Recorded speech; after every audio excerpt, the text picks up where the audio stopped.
안녕하세요. 절망의 끝에서 아슬아슬하게 걸쳐져 세상에 매달려 보신 적이 있으신가요? 저는 그 절망의 끝으로 내몰리다 겨우 벗어나 새 삶을 살고 있는 50대 후반의 남자입니다. 이제 저도 나이가 드는지 제 이야기를 허심탄회하게 이야기하고 싶어 이렇게 사연을 보내봅니다. 저는 학교에 다닐 때 소위 말하는 꼴통이었습니다. 공부보다는 친구들과 어울리는 게 좋았고 옷이나 유행하는 노래에 관심이 더 많았죠. 그렇다고 누구를 괴롭히거나 때리는 일은 하지 않았습니다. 제 친구들도 다들 흥이 많고 끼가 많을 뿐이지 못된 놈들은 없었거든요. 그러다 보니 자연히 성적은 좋지 않았지만 그래도 저를 좋게 봐주신 선생님 덕분에 제 고향 지역에서 나름 괜찮은 공고에 진학을 하게 되었습니다. 가서도 뭐 열심히 하진 않았지만요. 졸업하고는 근처에서 가장 큰 공장에도 취업을 했고요. 그런 저 때문에 저희 어머니 아버지는 마음고생을 좀 하셨습니다. 3대 독자인 제가 진득하게 공부를 좀 했으면 하셨겠죠. 그런데도 그저 일찍 다녀라 하고는 크게 나무라신 적 없이 키우셨답니다. 그런 부모님 성향 덕에 저는 세상 어둡지 않게 자랐습니다. 그러다 군대에 가서 어찌나 고생을 했는지 모릅니다. 뭐든 허허실실 까불기만 하던 제가 정해진 규칙 속에서 매섭게 다그치는 환경으로 들어가 보니 너무 힘들더라고요. 혼자 몰래 화장실에서 울고 그랬습니다. 부모님이 면회라도 오시면 일병 때까지는 눈물을 흘리며 배웅을 했던 것 같습니다. 그러다 어머님이 제가 제대도 하기 전에 밭에서 쓰러져 돌아가시고 저는 인생의 전환점을 맞이했습니다. 어머니가 그렇게 황망히 돌아가시고 났더니 제 현실이 보이더라고요. 농사지어 겨우 먹고 사시는 부모님, 모아놓은 것 하나 없는 데다가 제대 후에는 뭘 하며 먹고 살아야 하는지 눈앞이 깜깜하더라고요. 머리광만 부리다가 어머니가 돌아가시고 상을 치르면서 작아진 아버지를 바라보며 마음이 그렇게 무거워지면서 책임감이라는 게 느껴지더라고요. 이대로는 안 된다 자극을 받은 거죠. 공고를 졸업하고 2년 동안 공장을 다니면서 제대로 된 자격증 하나 없던 제가 그렇게 한심하더라고요. 담배 연기로 시름을 날려보내보고자 했지만 그조차도 마음대로 되지 않아 답답한 날들만 계속되었습니다. 그렇다고 딱히 어떤 방법이 나지는 않았습니다. 군대에서 은인을 만나는 친구들도 많던데 제게는 그런 일이 일어나지 않았습니다. 제가 잘한 거라고는 군대 오기 전에 친구 따라 대형 면허를 취득해 놓은 것 그거 하나였습니다. 혹시나 싶어 따둔 게 군대에서도 잘 활용했고요.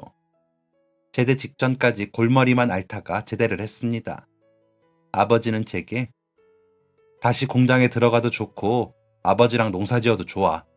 아버지도 너희 엄마 죽고 혼자 하기 힘들어. 라고 하시더라고요. 그런데 농사는 짓기 싫어. 일단 일 좀 알아보고요. 어차피 돈도 안 되는 거 다 팔아버리고 시내 나가서 살지 이게 뭐예요. 엄마 고생만 하다가 라고 하고는 집을 나서고는 했죠. 아마 그때 아버지는 마음이 많이 아프셨을 겁니다. 어머니가 그렇게 돌아가신 게 본인 탓이라 생각하셨을 거고요. 그런 걸 알면서 아버지의 그 아픈 부분을 저는 잘도 후벼파며 말을 했습니다. 그 정도로 철이 없었던 겁니다, 제가. 그런데도 아버지는 제게 싫은 소리 한 번을 안 하셨습니다. 아침 저녁으로 제 밥까지 챙기시느라 바쁘셨죠. 젊은 놈이 놀고 먹으며 괜히 오고 가는데도 한 번을 앞으로 어떻게 할 거냐고 채근을 안 하셨습니다. 기다려주신 것 같아요. 제가 스스로 깨달을 때까지. 언제나 그렇게 묵묵히 제 편이 되어주셨던 아버지가 계셨기에 제가 혼자 고민하고 스스로 해보자는 생각을 했던 것 같습니다. 감사한 일이죠. 저는 그때 집을 나서 돌아다니며 책방에 가 책도 보고 논두렁에 누워 하늘도 보며 시간을 보냈습니다. 한심했었죠. 군대 때부터 그렇게 미래에 대해 고민을 했는데 계속 답을 못 찾고 시간만 허비했으니까요. 그러다 중학교부터 고등학교까지 같이 다닌 친구가 명식아, 너 그러지 말고 나랑 서울 안 갈래? 거기 가면 뭐라도 있겠지. 우리 집 노인네 잔소리 해대는 통에 눈치 보여 죽겠다 라고 하더라고요. 그 말을 들으니 가슴이 뜨거워지는 것 같았습니다. 제 고향이 서울에서 그리 먼 지역은 아니지만 서울에서 일하고 살아볼 생각은 감히 못했거든요. 그런데 친구가 그렇게 말을 하니 묘수가 생긴 것 같더라고요. 그런데 걱정은 돼요. 야 임마, 그렇게 간다고 누가 우리 일 시켜주냐? 일할 자리가 있으면 몰라도 무작정 가면 어떻게 해? 라고 했더니 아니 나 군대 선임이 요즘 거기 공사가 많아서 일할 곳 많다고 하더라고. 사람이 없어서 문제지 일은 많대. 먹고 자고 하는 것도 다 일하는 데서 잡아준다더라. 그러니까 한번 가보고 별거 없으면 다시 내려오고 아니면 거기 정착하는 거지 라고 하는 겁니다. 그래서 알았다 대답을 하고는 집으로 가 아버지께 아버지 나 서울에 일하러 가려고요. 그래서 그런데 돈 좀 해주세요. 많이는 말고 차비 정도만. 가면 자고 먹고 다 해준대 라고 말을 했습니다. 아버지는 그런 저를 한참 별말 없이 보시더니 장롱 안에서 무언가를 둘둘 말아놓은 신문지를 꺼내시더라고요. 그걸 저에게 툭 던지시더니 얼마 안 돼. 너희 엄마가 너 제대하면 장사라도 시킨다고 모으던 거야. 많이 못 모았더라. 그거라도 가지고 가. 가보고 별거 없으면 얼른 오고 라고 하시는 겁니다. 어릴 때 이후로 처음 아버지 앞에서 눈물을 쓱쓱 닦아가며 울었습니다. 나이를 25살이나 먹고서 부모에게 손 벌리는 것도 한심한데 너무 귀한 돈을 주시는 것에 감동을 받았다고 해야 할까요? 그때는 그 마음이 무슨 마음인지도 모르고 그저 울었습니다. 돌아가신 어머니도 보고 싶고 아버지께 죄송하기도 하고 여러 감정들이 복잡해 정신이 없더라고요. 다 큰 놈이 그렇게 울고 있는 모습을 보신 아버지는 울기는 앞으로 잘하면 되지. 됐다. 하면서 마당으로 나가시더라고요. 아버지가 자리를 비우신 후에도 저는 한참을 울었습니다. 그리고 다짐했죠. 그 돈의 100배는 불려서 돌아오기로요. 아버지 더 나이 드시기 전에 제가 효도하겠다고요. 친구와 언제 떠나기로 약속을 하고 아버지께 날짜를 일러드리면서도 저는 마음이 울렁였습니다. 그러면서 괜히 아버지, 내가 돈 많이 벌어올게. 조금만 기다리셔요. 라며 큰 소리를 쳤죠. 출발하는 아침, 당분간 입을 옷 몇 벌을 싸넣은 가방을 들고 집을 나서면서 아버지께 큰 절을 올렸습니다. 군대에 갈 때도 안 한 절을 하고 집을 나서는 저를 보시는 아버지는 그저 고개만 끄덕이셨죠. 저는 발걸음을 재촉해 터미널에서 친구와 만나 서울행 버스를 탔습니다. 버스에 타서 창밖을 바라보면서 다시 돌아오는 버스에서는 당당하게 웃으며 오자라는 다짐을 다시 했던 것 같습니다. 친구와 터미널에 내려 처음으로 보이는 국밥집에서 먹은 국밥을 시작으로 저의 서울살이는 시작되었습니다. 친구는 선임에게 받은 메모를 보며 저를 데리고 갔습니다. 도착한 곳은 커다란 공사장이었는데 뭐가 지어지는 건지 가늠도 되지 않더라고요. 아무 기술이 없는 친구와 저는 잡부라는 이름으로 여기저기 불려다니며 일을 하느라 정신이 없었습니다. 생전 해보지 않은 막일에 밤만 되면 온몸이 쑤시고 아팠습니다. 인부들 숙소로 잡아준 여인숙에서 겨우 씻고 누우면 다른 생각을 할 틈도 없이 잠이 들 정도로 피곤했습니다. 집에 편지를 쓸 생각도 하지 못한 채 정말 기절하듯 잠이 들었습니다. 밥을 그렇게나 많이 먹는데도 배가 고팠고요. 가끔 쉬는 날에는 친구와 목욕탕에 가 목욕지게를 하고는 시내 구경을 다니며 맥주도 한잔하고 피로를 풀었습니다. 음악다방에 가 시간을 보낼 때도 있었죠.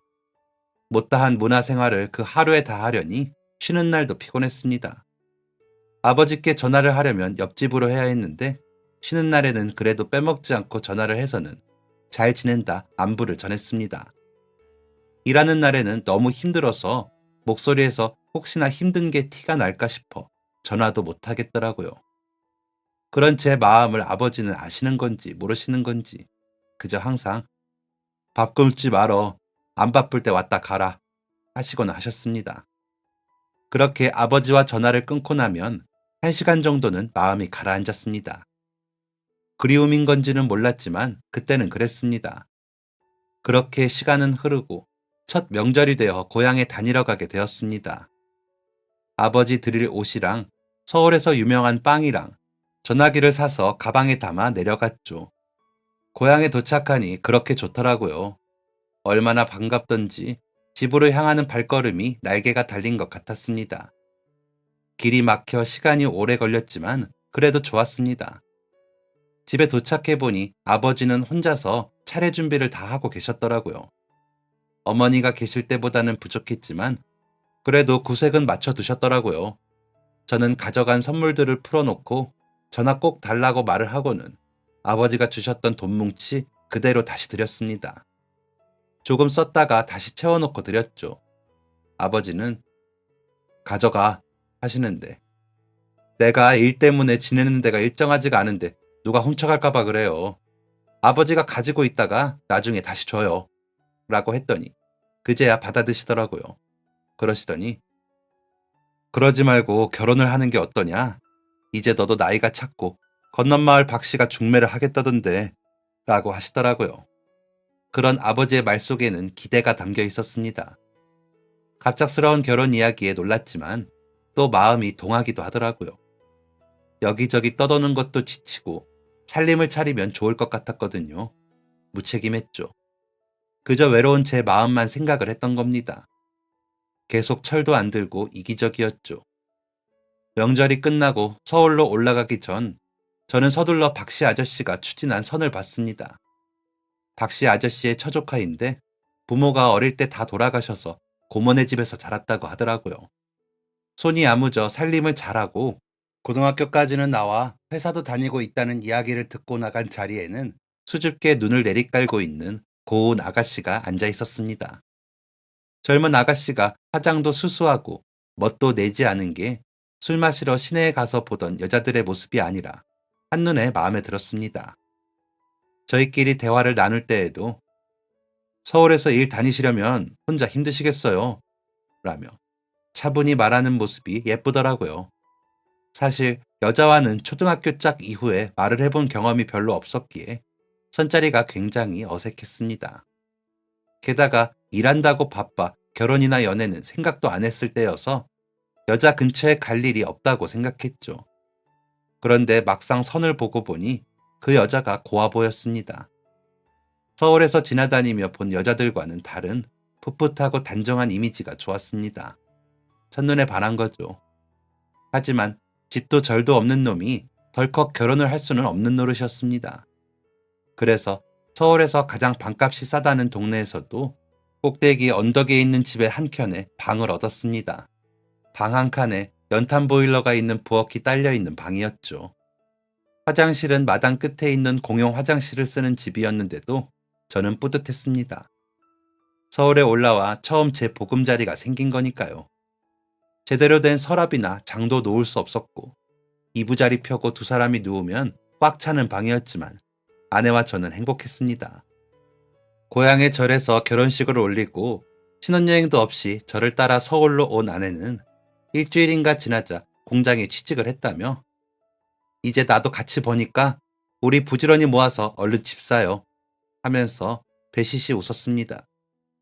그렇게 참하게 웃는 얼굴을 보니 혼자서 공사장 숙소에서 아무렇게나 쓰러져 잠들지 않고 이 여자와 함께라서 좋다는 생각을 하며 행복해졌습니다. 그래서 저는 좀 더 돈이 되는 일을 찾아 여기저기 일을 배우러 다녔습니다.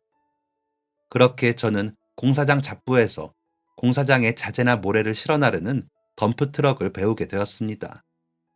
군대에서 대형 트럭을 몰아본 경험 때문에 가능했죠. 처음엔 회사 차를 타고 월급만 받으면 됐으니 열심히 오고 가면 됐습니다.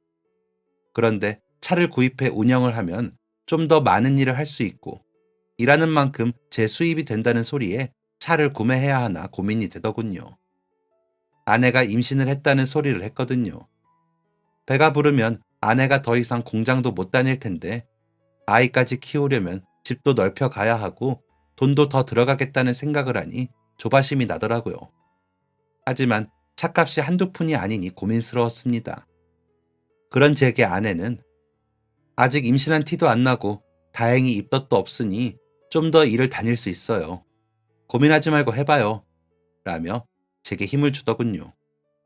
저보다 3살이나 어린 아내가 저보다 의젓하게 그렇게 말을 해주니 갑자기 용기가 나 회사에 찾아갔습니다. 회사에서는 차를 뽑아오면 등록은 해줄게. 그동안 열심히 하기도 했고 우리도 사람이나 차가 더 급하기도 하고 라면서 긍정적인 대답을 해주셨습니다. 서울에 같이 올라왔던 친구는 야, 나는 영 서울이랑 안 맞다. 이렇게 고생할 바에는 그냥 고향에 가서 아버지랑 농사나 지어보려고 라더니 내려간 후여서 저는 정말 아내와 저희 아이만 믿고 바라보며 열심히 일을 했습니다. 벌이가 좋아지니 그동안 모아놓은 돈과 합쳐 아내가 몸을 풀기 전에 조금 더 언덕 아래쪽 방 2칸이 있고 주인집과는 마당도 따로 쓰는 집으로 이사를 했습니다. 여전히 장롱은 사지 못했지만 서랍장을 놓고 그 위에 이불을 올릴 수 있었죠. 방 하나는 저와 아내가 지내고 나머지 방은 아이 방으로 하면 딱이라며 아내는 활짝 웃었습니다. 이사를 하고 얼마 지나지 않아 아내는 건강한 사내아이를 낳았습니다. 제가 없는 시간에 진통이와 혼자서 병원에 갔더라고요. 아내가 문 앞에 붙여놓은 종이를 가지고 병원으로 서둘러 가보니 아내는 그때까지도 힘들게 아이를 낳고 있었습니다. 저는 어쩔 줄 몰라 발을 동동거리고 있는데 얼마 뒤 아이 울음소리가 나더군요. 아이가 아버지 오시면 태어나려고 엄마 그렇게 힘들게 했나 봐요. 왕자님이세요. 라고 하며 아이를 안겨주시는데 일하고 와서 더러워요. 하고는 보기만 했습니다. 어찌나 예쁘던지 그 작고 벌겋고 주름진 아이를 위해 저는 무엇이라도 할 수 있겠다 싶었습니다. 아내에게는 고마워. 너무 고생했지? 우리 아들 너무 예쁘더라. 같이 못 있어줘서 미안해. 정말 고맙다. 라며 마음을 전하는데 눈물이 주룩주룩 나더라고요. 아내는 그때도 여전히 밝게 웃으며 그래도 당신 오고 아이가 나와서 얼마나 다행이에요. 피곤할 텐데 집에 가서 쉬어요. 라고 하더라고요. 그렇게 아내는 자신보다 저를 생각해주는 여자였습니다. 그래서 미안하고 고마운 사람이었죠. 아이가 태어나면서 저는 더 열심히 일을 했습니다. 새벽에 나가 밤 늦게야 돌아오는 날이 이어졌죠. 차 할부값에 생활비까지 채우고 우리 아들 하고 싶은 공부 다 하고 먹고 싶은 거 다 먹이려면 저는 열심히 일하는 방법밖에 없다고 생각했습니다. 아내도 그런 제 마음을 헤아리는지 아이를 잘 돌봐주었고 여전히 저에게도 잘해주었습니다. 아버지께도 일주일에 3-4번은 전화를 해 아이도 바꿔주고 안부를 전하며 제 시름을 덜어주려 노력해줘서 제가 너무 고마울 수밖에 없는 사람이었습니다. 제가 고마운 생각에 고모님 댁에 뭐 안 보내드려도 돼? 라고 물으면 없어요. 내가 시집 오기 전에 다 해주고 왔는데요. 그 집에서 자라면서 입고 먹은 것보다 더 해주고 왔으니까 걱정 말아요. 라며 인상을 쓰고는 했습니다. 아내가 유일하게 인상을 쓰는 때라 저도 점점 아내 고모댁 이야기는 안 하게 되더라고요. 아버지는 그런 아내를 참 예뻐해 주셨습니다. 어디서 사셨는지 머리핀도 챙겨놨다 주시고 손에 바르는 크림이라며 주시기도 하고요. 투박하고 말없는 성품은 여전하셨지만 며느리에 대한 애정을 숨기지 못하셨죠. 아마도 부족한 아들내미와 같이 열심히 살아주는 며느리가 귀하셨던 것 같습니다. 오죽하면 밭에 채소도 아내가 좋아하는 것 위주였으니까요. 버스에 다 싣기도 민망할 정도로 싸주시는 그 정성을 아내는 번번이 눈물로 감사 인사를 하고는 했습니다. 누가 보면 제가 사위인 줄 알 정도라고 제가 농담을 하고 나서야 웃으면 헤어질 정도였죠. 아이는 엄마를 보고 배운 덕인지 할아버지를 좋아했고 저와 보내는 시간이 낙이라도 하면 제 어깨를 두드려주며 아빠 힘드시죠? 제가 안마해드릴게요. 라며 예쁜 말을 하고는 했습니다. 일이 늘어나며 집에도 자주 못 들어가고 차에서 쪽잠을 자는 날이 더 많았지만 그런 아이와 아내를 보면 힘이 나 열심히 일을 하고는 했습니다. 장거리 운행이 늘어나다 보니 가끔은 내가 지금 뭐 하고 있는 건가 할 때가 있었거든요. 그런데 그런 제 마음을 다잡게 해주는 가족이 있어 저는 행복했고 감사했습니다. 가끔 돌아가신 어머니 생각에 엄마가 지금 사는 거 보면 잘한다 칭찬해 줄 텐데 하는 생각을 하기도 했습니다. 살아생전 철없는 모습만 보여드린 게 후회가 되더라고요. 그래서 더 열심히 살았습니다. 더 이상 후회하기가 싫었으니까요. 아버지께도 아내에게도 아이에게도 열심히 노력하는 모습을 보여주고 싶었습니다. 그렇게 열심히 살면 다 잘 될 거라고 믿기도 했고요. 하지만 그 믿음은 한순간에 무너지더군요. 그 주에는 일이 많아 월요일 새벽에 집에서 나와 토요일 오후에 집에 돌아갔을 때였습니다. 월요일까지는 일이 없었기에 아버지께나 다녀올까 싶어 기분 좋게 집에 들어섰죠. 별 달라진 것이 없었지만 아내가 저를 보고 웃지를 않았습니다. 저를 보자마자 눈물을 글썽거리며 지민이 아빠! 라며 제게 안기더군요. 무슨 일인가 놀라 왜 그래? 무슨 일 있었어? 라고 물으니 무슨 종이를 내미는데 무슨 글씨인지 하나도 눈에 들어오지 않더라고요. 그래서 이게 뭔데? 왜? 라고 물으니 자꾸 하혈을 해서 병원을 갔는데 큰 병원 가보라고 소견서를 써주더라고요. 아무래도 암인 것 같다고 라고 하는데 하늘이 노래진다는 말이 무슨 말인지 알겠더라고요. 그때 유치원에 다니던 아이는 제 엄마가 울자 무슨 일이 난 걸 눈치챘는지 엄마 울지 마 하며 따라 울고요. 그런데도 저는 의사들은 다 그렇게 말해. 검사해보면 별거 아닐 거야. 걱정 마. 병원 가면 되지. 나 월요일까지 쉬어. 가보자. 라며 큰소리치는 일 말고는 할 수 있는 일이 없었습니다. 월요일에 찾아간 큰 병원에서 아침 일찍부터 기다리고 기다려서야 진료를 볼 수 있었습니다. 대학병원은 예약을 하면 몇 개월은 걸린다고 하기에 근처에서 가장 유명하다는 큰 산부인과로 갔더니 사람이 어찌나 많은지 언제까지 기다려야 할지 모르겠더라고요. 긴 기다림 끝에 만난 의사는 퉁명스러운 말투로 몇 가지 물어보더니 소견서를 읽고는 검사를 하고 오라고 하더군요.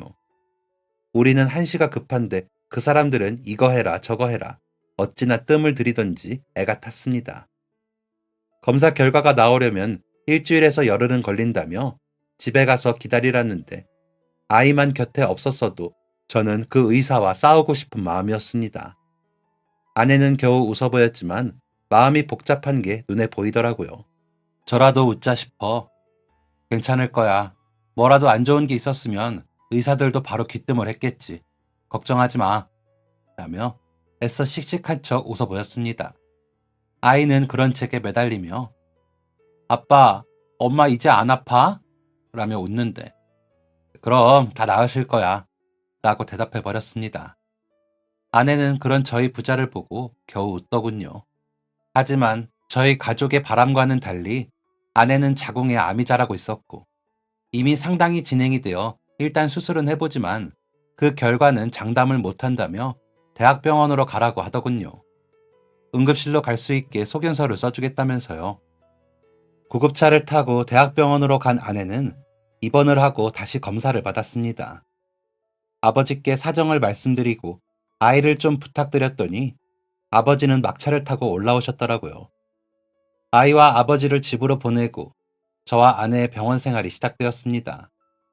아내의 암은 3기 정도 되었지만 주변의 전이가 의심되어 수술 후에도 장담은 못하겠다는 의사 선생님 말에 절망의 구렁텅이에 떨어지는 것 같았습니다.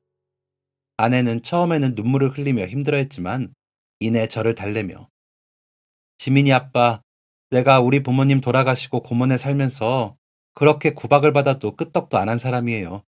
이깟병 다 이겨낼 테니까 걱정 말아요. 수술받고 치료받으면 나아지겠죠. 우리 지민이는 엄마 없이 안 키울 거예요. 라고 하면서 웃더군요.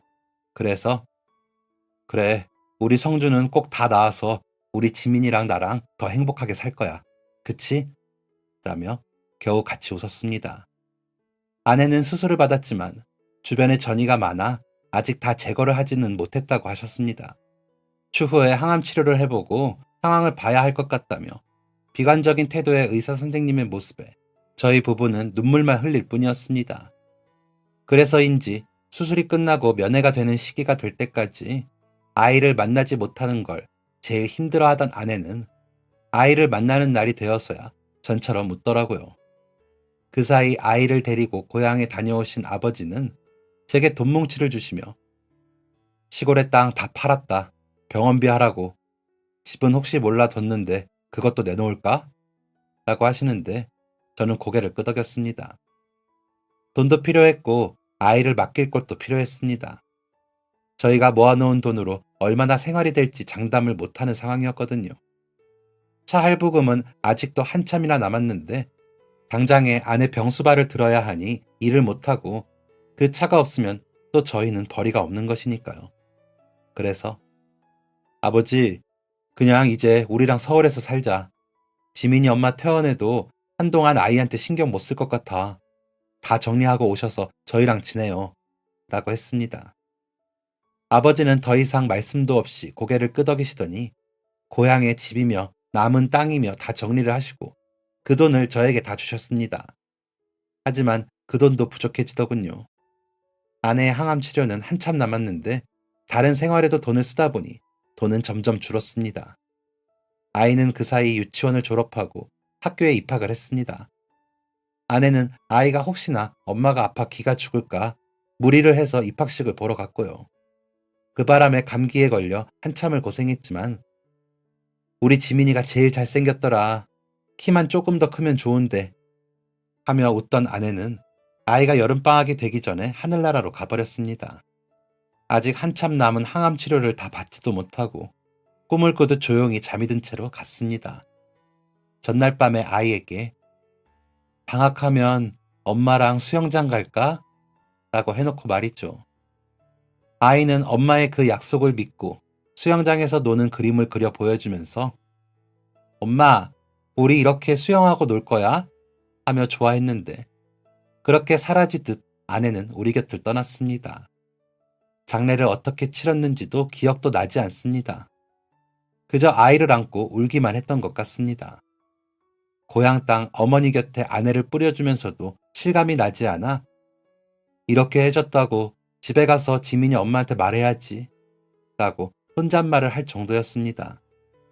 그러다 다시는 아내를 만나지 못한다는 사실을 깨닫고 아이와 아버지를 끌어안고 울었습니다. 그런 저를 보신 아버지는 아이 아범이 이렇게 나약해서 어째? 정신 차려. 이제 지민이는 너 하나 보고 산다. 라며 제 등허리를 치셨습니다. 생전 처음으로 아버지에게 손찌검을 당한 날이었죠. 아프지는 않았지만 제가 뭘 해야 하는지 알겠더라고요. 아이에게는 엄마는 저 하늘에서 우리 지민이 보고 계실 거야. 그런데 너무 많이 울면 엄마가 속상하시겠지?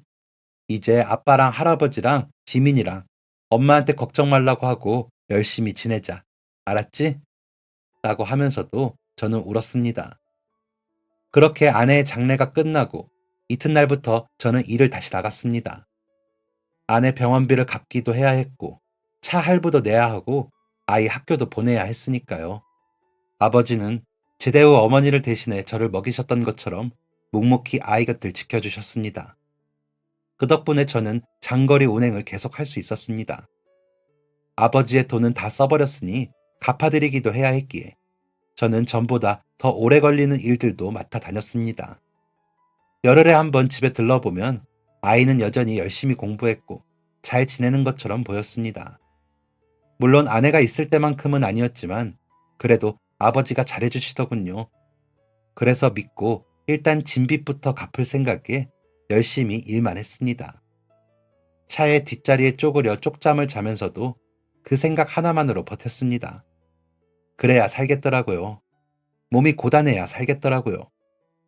아이에게는 미안한 말이었지만 아이를 보면 아내 생각이 더 나 일부러 더 멀리, 더 오래 일하기도 했던 것 같습니다.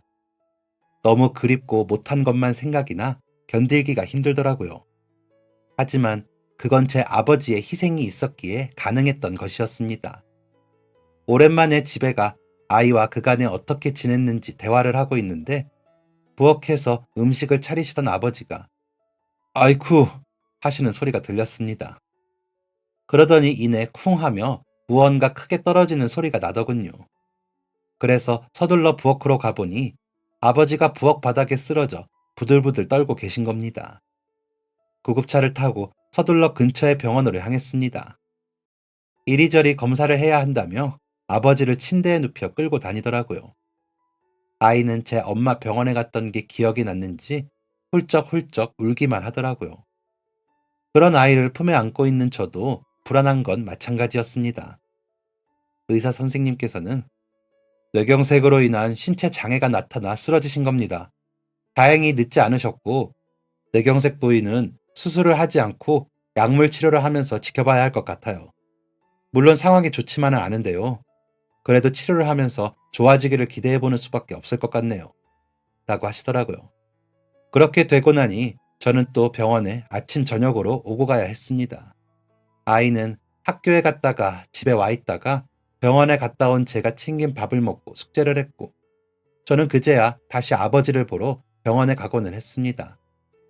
아버지는 다행히도 일어나 걸으셨지만 왼쪽 팔이 어색하게 움직였고 빠르게 걷지 못하셨습니다. 지팡이의 도움을 받아 걷게 되셨고 전처럼 집안일을 하실 수는 없으셨죠. 아버지까지 그렇게 되시고 나니 집안 사정은 더 안 좋아졌습니다. 저는 전처럼 멀리 장거리 일을 갈 수 없었고 오랜 기간 집을 비울 수도 없었으니까요. 그러면서 수입은 자연히 줄었고 한 달에 한 번 가는 아버지 병원비까지 내야 하는 상황이 되다 보니 더 힘들어졌습니다. 그래도 야간 운행이 돈이 조금이라도 더 받으니 저는 저녁에 나가 밤새 운행을 하고 아이 학교 가는 걸 챙겨 보냈습니다. 그리고는 자다가 다시 일어나 아이에게 인사를 하고 나갔습니다. 아버지는 그 불편한 몸을 하시고 제가 없는 시간에 아이를 보살펴 주셨습니다. 하지만 전처럼 빨래도 못하셨고 전처럼 씻기지도 못하시다 보니 아이 꼴은 눈에 띄게 안 좋아졌었나 봅니다. 저도 나름 신경을 쓴다고 썼는데 친구들이 놀렸나 보더라고요. 하루는 일을 나가려는데 아이가 종이를 내밀며 아빠, 선생님이 아빠 들이래 하더라고요. 쪽지에는 지민이 아버님, 빠른 시기에 학교에 방문해 주시면 감사하겠습니다. 아이를 통해 날짜 정해 알려주시면 제가 기다리겠습니다. 라고 쓰여 있더라고요. 무슨 일인가 싶어 아이에게 넌지시 물어보았지만 아이는 고개만 저을 뿐 말을 제대로 하지 않아 그 주 금요일에 아이 학교 마칠 때쯤 시간을 적어 아이 편에 보냈습니다. 학교에 갔다가 바로 출근을 해야 해서 일할 때 입는 옷 그대로 입고 학교에 들어서니 좀 부끄럽기도 했지만 음료수 병 상자를 쥔 손을 꽉 쥐고 교무실로 향했습니다. 교무실에 들어서니 지민이 아버님이신가요? 하면서 제 나이 또래의 선생님께서 웃으며 저를 반기시더라고요. 그래서 인사를 하고는 선생님이 안내해 주시는 대로 앉아 선생님과 마주 앉았습니다. 지민이가 참 영리하고 착해요. 제가 교직 생활을 10년 정도 했는데 제일 정이 가는 학생이에요. 작년에 어머님이 그렇게 되시고 또 조금 처지긴 했지만 씩씩하게 잘 지냈는데 요즘 많이 힘들어 하더라고요. 할아버지가 아프시다면서요? 라며 선생님이 말씀을 하시기에 네, 아버지도 몸이 안 좋아지셔서 전처럼 못 챙기시고 저도 일을 나가면 시간이 부족해 아이를 제대로 못 챙겼습니다. 죄송합니다. 라고 답을 했습니다. 그러자 선생님께서는 아버님도 많이 힘드시겠어요. 지민이가 아버지랑 할아버지 걱정을 많이 해요. 이것 좀 보시겠어요? 라며 종이를 내미셨습니다. 아이 글씨체로 써내려간 공책에는 사랑하는 우리 가족이라는 제목으로 글이 시작되고 있었습니다. 우리 가족은 다 떨어져 있다. 엄마는 별나라에, 아빠는 일나라에, 할아버지는 나와 같이 계시지만 손과 발을 천사에게 빌려주셨다. 그래서 나를 전처럼 씻어주지도 못하고 밥도 흘리면서 먹지만 그래도 난 할아버지가 좋다. 예전에는 엄마가 풀처럼 우리를 뭉치게 해주었는데 엄마가 너무 멀리 가버려서 우리 가족이 흩어져 버린 것 같다. 그래서 엄마가 너무 보고 싶다. 엄마가 해주던 아빠 이야기도 그립고 엄마가 해주던 밥도 그립다. 그래도 말할 수 없다. 아빠랑 할아버지가 속상해하기 때문이다. 사랑하는 사람을 속상하게 하면 안 되기 때문이다. 라고 새 4장에 쓰여 있더라고요. 저는 그 글을 읽으며 울컥 눈물이 날 것 같아 아무 말도 못했습니다. 그러자 선생님께서는 아이가 글을 너무 잘 썼는데 발표하자고 하니 못 읽더라고요. 저는 이런 사정까지는 모르고 왜 그러지 하다가 글을 보고 작년 담임 선생님께 여쭈어봐서 알게 되었고요. 친구들은 아이가 왜 그런지 모르니 놀리기에 못하게는 했는데 지민이가 너무 속상해했어요. 라며 제게 손수건을 건네셨습니다. 저도 재작년에 아이 아버지가 사고로 돌아가셔 혼자 아이 키우는 게 얼마나 힘든지 짐작을 할 수 있어요. 얼마나 노력하고 계신지도 알고 있고요. 그런데 아이를 위해서 조금 더 시간을 내주시면 아이 마음이 조금은 위로가 될 것 같아요. 라고 하시더라고요. 그제야 달라진 아이의 모습들이 머릿속을 스쳐 지나갔습니다. 그러면서 다시 후회가 몰려왔습니다. 저 같은 놈은 결혼도 말고 혼자 살아야 했다는 후회를 했습니다. 그렇게 곱던 아내도 지키지 못했고 묵묵히 저를 지키시던 아버지도 지키지 못했고 저보다 더 힘들고 아픈 아이도 지키지 못한 제가 너무 자격이 없다고 느껴졌거든요. 그래서 선생님 앞에서 흑흑거리며 울어버렸습니다. 아내가 떠나고 그 어디에서도 울지 못했는데 창피하게도 아이 교무실에서 그렇게 울어버린 겁니다. 선생님은 한동안 말없이 기다려주셨습니다. 그러시더니 제가 감히 자세한 집안 사정을 알지 못하면서 말씀드리는 것 같아 죄송하긴 하지만 저는 아이만 생각해 말씀드리자면 아이에게 일주일에 하루 정도는 아버지와 함께 시간을 보내게 해주세요. 아이가 학교 생활하는 것도 눈에 띄게 소극적으로 변했어요. 아버님도 굉장히 노력하시겠지만 지민이가 더 힘들지 않았으면 좋겠습니다. 라고 하시기에 네, 죄송합니다. 제가 더 노력해 보겠습니다. 하고 인사를 하고는 교무실을 나왔습니다. 운동장에서 저를 기다리는 아이를 보니 다시 가슴이 아파오더라고요. 아이는 저를 보자 뛰어오더니 아빠, 울었어요? 라며 얼굴을 살피기에 선생님한테 혼났거든. 우리 지민이 슬프게 해서 아빠가 미안해. 라며 웃었는데도 아이는 제 눈치를 보더라고요. 그래서 아이를 있는 힘껏 안아주었습니다. 지민이가 잘못한 거 하나도 없어. 아빠가 다 잘못한 거지. 미안해. 그런데 아빠도 힘들어서. 라고 하는데 아이가 아빠는 세상에서 제일 멋진 사람이랬어요. 엄마가. 아빠는 멋진 사람이라서 우리를 위해서 힘든데도 참고 일하는 거라고 그랬어요. 그래야 나도 학교 가고 옷도 사고 밥도 먹는다고. 그러니까 아빠는 아무 잘못이 없어요. 라고 하는데 그만 저는 또 눈물을 흘리고 말았습니다. 부끄럽더라고요. 그래서 아빠가 오늘은 일 갔다가 이번 일요일 아침에 오거든. 우리 동물원에 다녀올까? 했더니 아이의 눈이 동그래지며 진짜요? 진짜 동물원에 갈 수 있어요? 라며 좋아하더라고요.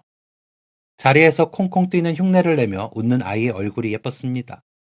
집에서 멀지도 않은 동물원을 한 번도 데려가지 못한 아빠를 원망하기보다 좋아하는 모습에 마음이 아파오더라고요. 아내는 몇 번 데리고 다녀왔다고 한 것 같은데 저는 일한다는 핑계로 한 번을 안 데려갔던 거죠. 그래서 그 주 일요일에는 아버지를 모시고 조금은 천천히 걸으며 아이와 동물원에 다녀왔습니다. 솜사탕도 사 먹고 핫도그도 사 먹으며 간만에 웃기도 했고요. 그러고 나자 한 달에 한 번 정도는 아이와 아버지를 모시고 가까운 곳이라도 다녀야겠다는 생각이 들더라고요. 그래서 그 다음번에는 자전거를 빌려 탈 수 있는 곳에 가 아이 자전거를 가르쳐 주기도 했습니다. 아버지는 앉아서 지켜보시면서 활짝 웃으시더라고요. 그렇게 저도 조금은 안정을 찾는 것 같았습니다. 제가 안정을 찾으니 아이와 아버지도 좀 편해지는 게 느껴졌고요. 저는 조금 더 부지런을 떨어 아이 옷도 세탁을 부지런히 하고 아이도 자주 씻겼습니다. 그랬더니 아이도 전처럼 더 밝아 보이더라고요. 아버지는 그런 채 어깨를 토닥이시며 고개를 끄덕이셨습니다. 그렇게 또 시간은 흘렀고 아이 겨울방학이 얼마 남지 않아 방학하면 썰매장을 가보고 싶다는 말을 하기에 그러자 하고 있는데 아버지가 기침을 여러 번 하시더라고요. 그러더니 옆으로 돌아 누우셨는데 한참을 움직이지 않으시는 겁니다. 아이와 한참 썰매장에 대해 이야기를 하다 이상해 아버지를 흔들며 아버지! 아버지! 라고 불렀지만 아버지는 움직이지 못하시고 축 처져서 눈을 감고 계시더라고요. 구급차를 불렀지만 이미 아버지의 심장은 멈추었다고 하시더라고요. 급작스러운 심정지로 인한 사망이라고 하시는데 그게 무슨 말인지 모르겠어서 한참을 멍하니 있었습니다. 아이는 할아버지를 부르며 울고 저는 멍하니 있으니 구급대원분이 아버님, 힘드시겠지만 아이를 좀 챙기셔야 할 것 같아요. 라고 하시는데 아버지가 전에 하셨던 말이 떠오르고 눈물이 나더군요. 그리고는 아이를 안고 아버지 마지막을 보내드렸습니다. 장례식에서도 아내 때처럼 정신을 놓지 않으려고 애를 썼습니다. 아이는 많이 울더군요. 아이를 안아주며 저도 눈물을 흘렸지만 정신을 차리려고 애썼습니다. 어머니 곁에 봉분을 만들고 무릎을 꿇고 앉아 저 때문에 고생만 하다 돌아가신 아버지와 어머니, 아내를 생각하며 울었습니다. 아이도 곁에서 훌쩍이더라고요. 그러고 둘이서 눈이 퉁퉁 부어 집에 도착했는데 집 앞에 누군가 서 있더라고요. 아이 선생님이셨습니다. 장례식에도 와주셨는데 무슨 일인가 싶어 놀라 여쭈어 보니 들어가서 말씀드려도 될까요? 라며 이야기하시더라고요. 그래서 안으로 모시고 제가 경황이 없어서 드릴 차도 없네요.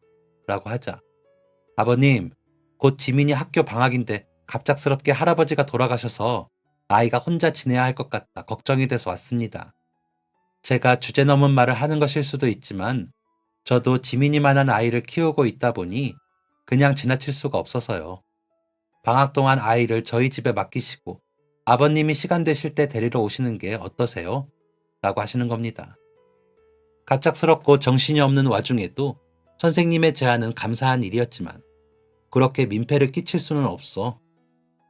말씀은 감사하지만 그렇게까지 라고 말을 하려는데 선생님은 전에보다 더 강력한 말투로 아버님, 아이의 안전과 평안이 중요하죠. 체면이 무슨 상관입니까? 저희 아이는 이번 겨울방학이 지나면 1학년이 되는데 웃는 게 지민이랑 많이 닮았거든요. 저도 일하는 엄마라 아이를 제일 늦게 유치원에 데리러 갔기 때문에 아버님의 마음이 어떨지, 아이 마음이 어떨지 대략이나마 가늠이 갑니다. 그래서 제가 도울 수 있으니 돕고 싶을 뿐입니다. 저 진짜 지민이가 예쁘거든요. 라고 하시는데 제가 더 뭐라 할 수도 없겠더라고요. 그 말을 하는 내내 아이 손을 잡고 계셨거든요. 그래서 염치불구하고 신세를 지기로 했습니다. 아이는 눈에 띌 정도로 살도 찌고 키도 크더라고요. 선생님이 공부도 많이 시켜주셨다면서 자랑도 하고요. 저와 나들이 가는 날도 아이는 선생님과 선생님 아들이라는 성훈이 이야기뿐이었습니다. 성훈이는 맨날 나만 따라다녀요. 내가 제일 좋대요. 오늘도 같이 오고 싶다고 했는데 아빠, 다음엔 같이 와도 돼요? 라며 웃는데 선생님께 너무 감사하더라고요. 그래서 시장에서 산 스카프를 선물로 드렸습니다. 굉장히 싼 건데도 너무 좋아하시는 선생님의 모습을 보니 마음이 더 무겁더라고요. 아이는 말처럼 선생님 아이인 성훈이를 데리고 왔습니다. 성훈이는 처음 만나는데도 잘 따르면서 제 손을 잡고 걷더라고요. 예의는 바르지만 천진한 아이가 예쁘더라고요. 그 후로는 어디를 가든 두 아이는 같이 다녔습니다. 만나는 사람들도 다 친형제로 알 정도로 웃는 모습이 정말로 닮았더라고요. 점점 같이 다니는 날들이 늘어나다 보니 선생님도 동행을 하시게 되었죠. 그러며 비슷한 처지의 아이 선생님과 좋은 감정이 생기기 시작했습니다. 이는 선생님도 마찬가지였죠. 그렇게 조심스럽게 천천히 마음을 연 저희는 아이들이 자라 성훈이가 중학생이 되었을 때 살림을 합쳤습니다. 제가 빚을 다 갚고 내 식구가 살만한 집을 구하고 나서 선생님께 아이들도 좋다고 해서 하는 말인데 저와 남은 생을 같이 해주실래요? 라고 여쭈어 봤거든요. 선생님은 얼굴이 빨개지시더니 좋다고 하셔서 반지를 끼워드렸습니다. 정이 너무 들어 헤어질 때마다 너무 아쉬웠거든요. 저희는 그 후로 사진관에 가 가족 사진을 찍고 가족이 되었습니다. 저는 선생님 덕분에 중장비 자격증까지 따고 지금은 포크레인 일을 하고 있어 전처럼 오래 나가 일하지 않고 있고요. 아이들은 이제 다 커서 큰 놈은 결혼을 해 며느리가 임신 중이고 작은 놈은 내년에는 결혼을 한다고 하네요. 어느새 저희 가족이 많이 늘었죠. 돌아가신 아버지와 어머니, 아내가 보고 잘하고 있다고 해주리라 믿고 감사하는 마음으로 열심히 살고 있습니다. 선생님 같이 좋은 사람을 만나게 해준 것도 새 사람이라는 생각을 가끔 하거든요. 너무 저 좋은 쪽으로 생각한 거긴 하지만요. 선생님을 각시라고 부르는데 각시처럼 좋은 사람을 만나게 해준 건 왜인지 제 덕은 아닌 것 같아 자꾸 그런 생각이 드는가 봅니다. 아이들이 건강하고 영리하게 자랄 수 있었던 것도 다 각시 덕이라 저는 정말 각시의 말이라면 죽는 신용이라도 하며 삽니다. 각시는 정말 제게는 은인이자 마지막 사랑이니까요. 여러분들도 곁에 있는 배우자, 가족들을 귀하게 여기세요. 그래야 후회하지 않겠더라고요. 후회 없이 사랑하세요. 제 이야기 들어주셔서 감사합니다. 지금까지 사연 들어주셔서 감사합니다. 사연이 재밌으셨다면 구독과 좋아요를 눌러주세요. 감사합니다. 안녕히 계세요.